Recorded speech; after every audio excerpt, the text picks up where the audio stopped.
তাকে তাদের মাঝে প্রতিষ্ঠিত করা। এসো একসাথে মোরা দেশ গড়ি, ঐক্য সংস্কার মুক্তি এই স্লোগানকে সামনে রেখে কিশোরগঞ্জে অনুষ্ঠিত হলো বাংলাদেশ আম জনগণ পার্টি কিশোরগঞ্জ জেলা শাখার উদ্যোগে ঈদ পুনর্মিলনী ও মতবিনিময় সভা।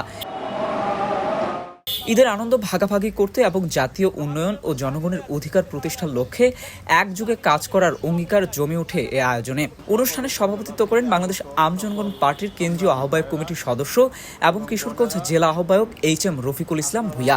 আমাদের আম জনগণ পার্টির সাথে থাকবেন, লেগে থাকবেন, ইনশাল্লাহ আমরা ভালো সুফল সামনে আমরা পাবো। প্রধান অতিথি হিসেবে উপস্থিত ছিলেন কেন্দ্রীয় কার্যকরী সদস্য ও ময়মনসিংহ বিভাগীয় সংগঠক দৈনিক ডেস্টিনির ব্যবস্থাপনা সম্পাদক মোহাম্মদ আবুল হাসান।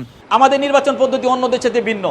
আমরা কখনো রাস্তায় মিছিল করব না, কোনো গাড়ি ভাঙবো না, কোনো আগুনে পোড়াবো না, আমরা কখনো সরকারি সম্পদ কোনো কিছু নষ্ট করবো না, মানুষের ক্ষতি হয় এমন কোনো কাজ করা যাবে না আমাদের দলের পক্ষ থেকে। বাংলাদেশে এমন কোনো জেলা নাই যেই জেলায় বাংলাদেশে আমরা আপনাদের আম জনগণ পার্টির জেলা কমিটি নাই। ইনশাল্লাহ আমরা যেই পার্টি করছি আমাদের পার্টির মধ্যে ইনশাল্লাহ যেই কাজটি থাকবে, কোনো দুর্নীতি সন্ত্রাস চাঁদাবাজি থাকবে না।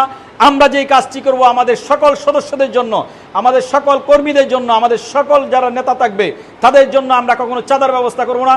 আমরা যেটা করব স্মার্ট কার্ডের ব্যবস্থা করব।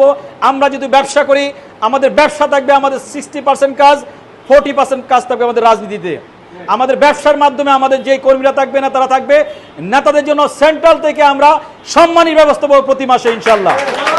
বিশেষ অতিথি হিসেবে উপস্থিত ছিলেন কেন্দ্রীয় আহ্বায়ক কমিটির সদস্য ও কিশোরগঞ্জ জেলা শাখার সদস্য সচিব মোহাম্মদ আমানুল্লাহ। আমরা রাজনীতি করবো সেই রকম লিডারের সাথে যে লিডার নিজের জীবন বাজি রেখে এই দেশকে রক্ষা করার জন্য, দেশের আইনের শাসন প্রতিষ্ঠা করার জন্য, সুবিচার প্রতিষ্ঠিত করার জন্য যেই লিডার এই অত্যাচার সহ্য করার পরেও দেশের মাটিতে থাকে। মতবিনিময় পর্বে উপস্থিত বক্তারা রাজনৈতিক, সামাজিক এবং সাংগঠনিক নানা বিষয়ে আলোকপাত করেন। বিশেষভাবে কিশোরগঞ্জ জেলার সার্বিক উন্নয়ন এবং সাধারণ জনগণের ন্যায্য অধিকার প্রতিষ্ঠায় বাংলাদেশ আম জনগণ পার্টির ভবিষ্যৎ পরিকল্পনার কথা তুলে ধরেন। অনুষ্ঠানের শেষ ভাগে সবাই একে অপরের সাথে ঈদের শুভেচ্ছা বিনিময় করেন এবং পারস্পরিক সম্প্রীতির বন্ধনকে আরও দৃঢ় করার প্রত্যয় ব্যক্ত করেন।